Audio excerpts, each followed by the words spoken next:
నమస్తే, నేను అంకిత. హైదరాబాద్ శివార్లలో మహేశ్వరంలో 25,000 ఎకరాల్లో ఒక మెగా సిటీని తీసుకురానుంది రేవంత్ రెడ్డి సర్కార్. అయితే ఇది అమరావతికి పోటీగా ఉందా? ఈ విషయంపై నాతో పాటు డిస్కస్ చేయడానికి రియల్ ఎస్టేట్ సంకల్పం వాసు హియర్ విత్ us. ఆయన అడిగి మరిన్ని విషయాలు తెలుసుకుందాం. Hello sir.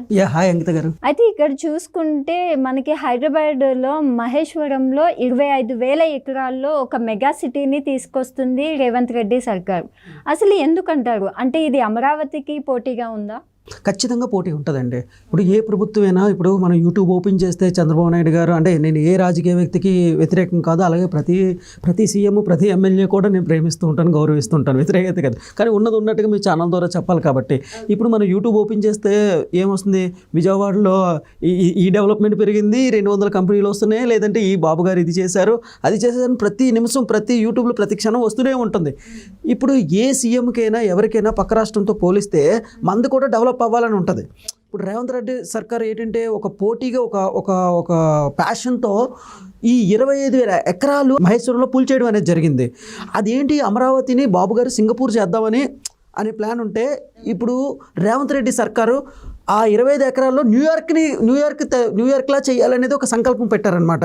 ఇప్పుడు అందులో వచ్చే డెవలప్మెంట్స్ ఏంటంటే, ఇప్పుడు యూనివర్సిటీస్ రాబోతున్నాయి, ఫార్మసిటీ వస్తుంది, కాలేజెస్ వస్తున్నాయి, అలాగే డిఫరెంట్ కంపెనీలు వస్తున్నాయి. అంటే ఒక న్యూయార్క్ లాగా చేయాలనే ఒక సంకల్పం అనమాట.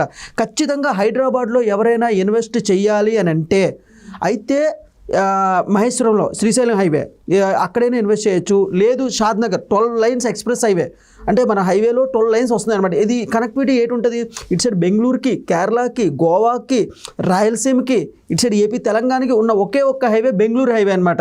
అలాగే మన విజయవాడ హైవే, ఇప్పుడు అమరావతి మాట్లాడుతున్నాం, హైదరాబాద్ నుంచి విజయవాడకి వెళ్ళాలంటే ఉన్నది ఒకే ఒక్క హైవే మన ఎల్బీ నగర్ నుంచి వెళ్ళే వనస్థలపురం నుంచి హైవే విజయవాడ హైవే అనమాట.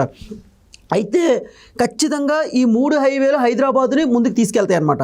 ఒకటి మహేశ్వరం ఒకటి, శ్రీశైలం హైవే ఒకటి, అలాగే షాద్నగర్ బెంగళూరు హైవే ఒకటి, ఖచ్చితంగా విజయవాడ హైవే ఒకటి. ఇప్పుడు అమరావతి డెవలప్ అవడం చాలా ఖచ్చితంగా మేడం. ఎందుకంటే అమరావతిలో ఇప్పుడు హైదరాబాద్ అనేది గ్లోబల్ సిటీ. ఇక్కడ ఉన్న వాళ్ళందరూ ఎవరు అంటే డిఫరెంట్ బెంగళూరులో ఉన్న వాళ్ళు ఉంటారు, ముంబైలో ఉన్న వాళ్ళు ఉంటారు, ఎన్ఆర్ఐలు ఉంటారు, అందరూ ఉంటారు. అమరావతిలో ఏపీలో ఉన్న వాళ్ళు కూడా ఉంటారు, గ్లోబల్ సిటీ కాబట్టి. కానీ ఎవరైతే 20% ఇప్పుడు అమరావతిలో ఇన్వెస్ట్ చేసే వాళ్ళందరూ కూడా హైదరాబాద్లో ఇన్వెస్ట్ చేసే వాళ్ళు 20-30%, 100% అయితే ఉంటారు కదా. ఇప్పుడు నా సొంత భూమిలో ఇన్వెస్ట్ చేయాలనుకున్న వాళ్ళందరూ అమరావతిలో చేస్తారు. కానీ ఒక గ్లోబల్ వైడ్గా, ఎందుకంటే హైదరాబాద్ అనేది సొంతంగా ఎదిగే ఇది అనమాట. సో దీనికి ఆ కెపాసిటీ ఉంది. సో ఉందన్నప్పుడు ఇక్కడ ప్రతి ఒక్కరు ఇన్వెస్ట్ చేస్తారు. ఇప్పుడున్న అదే గత 2 సంవత్సరాల నుంచి హైదరాబాద్ రియల్ ఎస్టేట్ చూసుకుంటే ఉన్న ఫ్యాక్ట్ ఏంటంటే చాలా రియల్ ఎస్టేట్ డమాల్ అయిపోయింది ఒక రకంగా చెప్పాలంటే. అంటే రేట్లు కూడా తగ్గే, అంటే బయ్యర్, అంటే 2 మార్కెట్లు ఉంటాయి మేడం ఇక్కడ, బయ్యర్ మార్కెట్, సెల్లర్ మార్కెట్. ఎప్పుడైనా బయ్యర్ మార్కెట్ అంటే ఏంటి, ఎప్పుడైనా డిమాండ్ తగ్గింది అనుకోండి, బయ్యర్కి ఇష్టమైన రేట్లో కొనుక్కుంటాడు. సెల్లర్ మార్కెట్ అనుకోండి డిమాండ్ ఎక్కువ ఉన్నటువంటి సెల్లర్ ఏం చెప్తే అది కొనుక్కోవాలి మనం. 2 మార్కెట్లు ఉంటాయి. ఇప్పుడు హైదరాబాద్ నడుస్తున్న మార్కెట్ ఏంటంటే బయ్యర్ మార్కెట్, అంటే రేట్స్ అనేవి చాలా తక్కువ ఉన్నాయి. ఇప్పుడు ఏంటి, ప్రతి ఒక్కరు ఏంటి అమరావతిలో ఇన్వెస్ట్ చేస్తున్నారు. ఇప్పుడు గజం అక్కడ ఎంత నడుస్తుంది, 50,000 నుంచి 60,000 వరకు నడుస్తుంది. నెక్స్ట్ 1 ఇయర్లో 2 ఇయర్స్లో ఇంకా రేట్ పెరుగుతుంది. అయితే అమరావతిలో ఇప్పుడు ఏపీలో ఉన్న ప్రతి ఒక్కరు కూడా అమరావతిలోనే లేకపోతే ఏపీలో ఇన్వెస్ట్ చేసుకోవాలంటే అక్కడ కూడా ఇన్వెస్ట్ చేసుకోవచ్చు. కానీ ఇప్పుడు హైదరాబాద్లో నేనున్నాను, పుట్టి పెరిగాను, హైదరాబాద్లో ఇన్వెస్ట్ చేసుకోవాలి. ఇప్పుడున్న పరిస్థితుల్లో గత 3-4 ఇయర్స్ నుంచి రియల్ ఎస్టేట్ తగ్గింది కదా, మరి ఇప్పుడు ఎక్కడ ఇన్వెస్ట్ చేయాలంటే గతంలో అందరూ ఎక్కడ ఇన్వెస్ట్ చేశారు, హైదరాబాద్ వెస్ట్లో ఇన్వెస్ట్ చేశారు. ఇప్పుడు నిమ్జు, కంది, సంగారెడ్డి అటు సైడ్ ఇన్వెస్ట్ చేశారు. అక్కడ ఏముందో తెలియదు కానీ ఊరికే రేట్లు పెంచేశారనమాట. కానీ ఇప్పుడున్న ఎవరైనా తెలివైన ఇన్వెస్టర్ హైదరాబాద్లో ఇన్వెస్ట్ చేయాలి అనుకుంటే అయితే ఒకటి విజయవాడ హైవే ఇన్వెస్ట్ చేయాలి. ఎందుకంటే విజయవాడ హైవే మీద కూడా ఎక్స్ప్రెస్ వే అనేది రోడ్ అనేది పడుతుంది. ఓకే, అలాగే సాధనగర్లో కూడా ఎక్స్ప్రెస్ వే రోడ్ పడుతుంది. అలాగే ఇప్పుడున్న రేవంత్ సర్కారు దానికి పోటీగా ఒక న్యూయార్క్ సిటీగా డెవలప్ చేయాలని మహేశ్వరం, శ్రీశైలం హైవేని కూడా డెవలప్ చేస్తున్నారు. దిస్ ఇస్ ద బెస్ట్ 3 వేస్ అనమాట. ఒక క్వశ్చన్, మీరు అన్నారు కదా సంగారెడ్డిలో ఏముందో తెలియదు కానీ రేట్స్ మాత్రం చాలా హై అయినాయి అని. సో ఎందుకు అంత హై అయినాయి అంటారు? అంటే ఇప్పుడు చూస్తే మిడిల్ క్లాస్ వాళ్ళు కూడా కొనలేనటువంటి అంత హైకి వెళ్ళిపోయింది కదా. సో ఇది కొంతమంది వెనక ఉండి ఇట్లా రేట్ని పెంచుతున్నారు అనేసి అంటారు. రియల్ ఎస్టేట్లో ఎప్పుడు కూడా అది జరుగుతూ ఉంటుంది మేడం. కానీ కంటికి కనిపించినవి చాలా ఉంటాయి. అయితే ఎందుకు పెంచారంటే హైదరాబాద్ వెస్ట్ అంతా, ఇప్పుడు గచ్చిబౌలి నుంచి తీసుకుంటే మామూలుగా ఇదంతా హైదరాబాద్ వెస్ట్కి వస్తే తెల్లాపూరు, కొల్లూరు, ఇవన్నీ కూడా హైదరాబాద్ ముత్తంగి, ఈ దాటిన తర్వాత సంగారెడ్డి.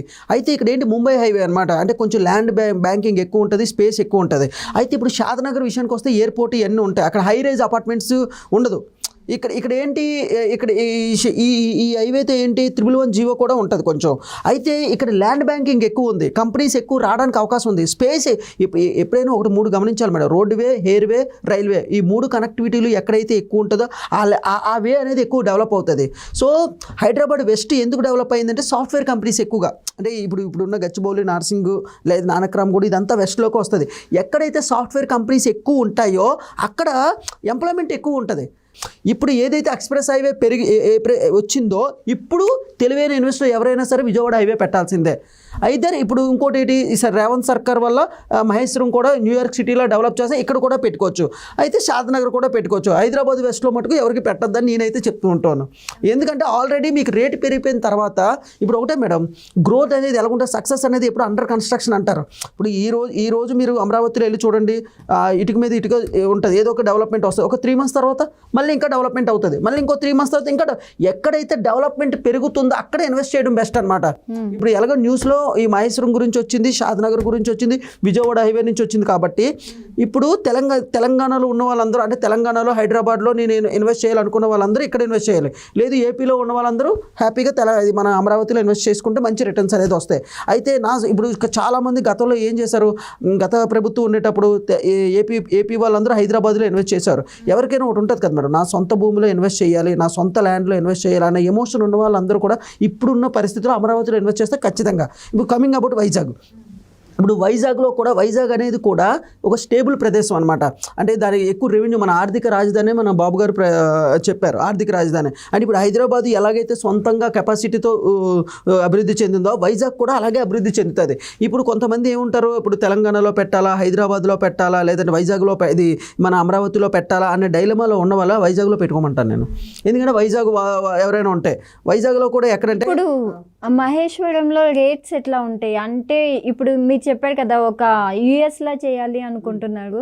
సో మహేశ్వరంలో ఉన్న ప్లేస్లో కానివ్వండి, చుట్టుపక్కల ఉన్న ప్లేసెస్లో ఎట్లా ఉంటున్నాయి రేట్లు?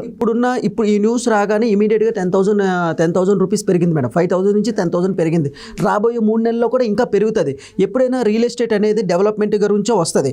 అయితే ఇప్పుడు గత 2 సంవత్సరాల నుంచి చర్చలు ఏం జరుగుతున్నాయంటే, గత 2-3 సంవత్సరాల నుంచి రియల్ ఎస్టేట్ అనేది హైదరాబాద్లో పడిపోయింది, ఖచ్చితంగా పడిపోయింది. సో ఇప్పుడు దీన్ని లేపడానికి దేనికైనా ఒక పోటీ అనేది ఉంటుంది కదా, ఖచ్చితంగా ఇప్పుడు రేట్లు అనేది ఖచ్చితంగా మొన్న ఎప్పుడైతే ఈ న్యూస్ వచ్చిందో నైట్కి నైటే 10,000 నుంచి 5,000 నుంచి 10,000 అయితే పెరిగిందనమాట. సో ఖచ్చితంగా నేను ఏం చెప్తున్నానంటే, మహేశ్వరంలో ఇప్పుడు ఎవరైతే ఇన్వెస్ట్ చేస్తారో, ఆల్రెడీ భూములు ఉన్న వాళ్ళు ఎవరైతే అమ్ముకోవద్దు దయచేసి. ఇంకొక 5 సంవత్సరాలు 10 సంవత్సరాలు ఉన్నట్టయితే వాళ్ళు కోటీశ్వర్లు అయినట్టే. కొత్త వాళ్ళు అయితే మహేశ్వరంలో ఇన్వెస్ట్ చేయొచ్చు. సో అదండి. అంటే మహేశ్వరంలో రాబోయే సిటీ ఎలా ఉండబోతుంది? ఖచ్చితంగా చెప్తానండి, హైదరాబాద్కి ఒక వండర్ఫుల్ సిటీ అవుతుంది అనమాట. ఎందుకంటే రేవంత్ సర్కార్ న్యూయార్క్లా చేస్తానన్నారంటే మొత్తం ఆల్ ఎమ్యూనిటీస్ మొత్తం అన్ని డెవలప్మెంట్స్ అక్కడ జరుగుతాయి. ఎందుకంటే ల్యాండ్ బ్యాంకింగ్ హ్యూజ్గా ఎక్కువ ఉంది. షాద్నగర్లో ఎలాగైతే ఉందో మహేశ్వరంలో కూడా ల్యాండ్ బ్యాంకింగ్ ఎక్కువ ఉంది, శ్రీశైలం హైవేలో. సో ల్యాండ్ బ్యాంకింగ్ ఎక్కడైతే ఎక్కువ ఉందో అక్కడ అభివృద్ధి చేయడానికి ఎక్కువ అవకాశం ఉంటుంది. మెయిన్ అనేది మనకి మూలాధారం ఏంటి, ల్యాండే కదా మేడం. సో అందుకని దాన్ని పోటీగా చేస్తున్నారు. కాబట్టి ఖచ్చితంగా ఇప్పుడు తెలివైన ఇంటెలిజెంట్ ఇన్వెస్టర్ ఎవరైనా ఉన్నారు అంటే ఖచ్చితంగా మహేశ్వరంలో ఇన్వెస్ట్ చేసుకోవాలి. ఇంతకుముందు మీకు ఎప్పుడైనా మహేశ్వరంలో ల్యాండ్ ఉన్నట్టయితే దయచేసి అది అమ్ముకోవద్దని మన అడ్వైజర్ ద్వారా చెప్తున్నాం. సో అది మేడం. ఓకే, అంటే ఇప్పుడు మహేశ్వరం అమరావతికి పోటీగా ఖచ్చితంగా పోటీగా ఉంటుంది. ఖచ్చితంగా పోటీ ఉంటుంది మేడం. మనం ఎక్కడ పోటీ లేదంటారు, ఇప్పుడు IAS IPS ఇంటర్వ్యూకి వెళ్ళారనుకో పోటీ లేదా, ఇంకోటి నెక్స్ట్ సినిమా ఫీల్డ్లో హీరోలకు పోటీ లేదా, మ్యూజిక్లో పోటీ లేదా, డ్యాన్స్లో పోటీ లేదా, ఖచ్చితంగా ప్రతి రాజకీయ నాయకుడికి, ప్రతి డెవలప్మెంట్, ప్రతి కంపెనీకి పోటీ అనేది ఉంటుంది. నిజంగా పోటీ ఉంటేనే హెల్తీగా ఉంటుంది మేడం. పోటీ లేదనుకోండి మనలో ఉన్న కెపాసిటీ బయటికి రాదు, ఐడియాస్ బయటికి రావు. సో ఖచ్చితంగా ఆ పోటీ అనేది ఉండాలనేదే మా యొక్క మనవి అనమాట. సో అది ఈ పోటీ వల్ల ఏంటంటే అభివృద్ధి అనేది జరుగుతుంది, కొత్త ఐడియాస్ వస్తాయి, కొత్త యాక్షన్స్ వస్తాయి, అల్టిమేట్గా కొత్త రిజల్ట్స్ వస్తాయి అనమాట. సో ఇప్పుడు అమరావతికి పోటీగా ఖచ్చితంగా హైదరాబాద్ నిలబడిపోతుంది. ఖచ్చితంగా రాబోయే ఒక 2-3 సంవత్సరాలు నెక్స్ట్ ఇంకా వండర్ఫుల్ స్టేజ్కి వస్తుంది. అలాగే అమరావతి కూడా నెక్స్ట్ నెంబర్ 1 స్థానానికి వెళ్తుంది. ఈ పోటీ అనేది ఇది ఒక హెల్దీ పోటీ అంటారు, అంటే కాంపిటీషన్ అని కాదు కానీ ఒక హెల్దీ పోటీ అనమాట. సో దానివల్ల 2 తెలుగు రాష్ట్రాలు కూడా డెవలప్మెంట్ అవ్వడం అనేది జరుగుతుంది. Okay, thank you so much. Thank you అండి.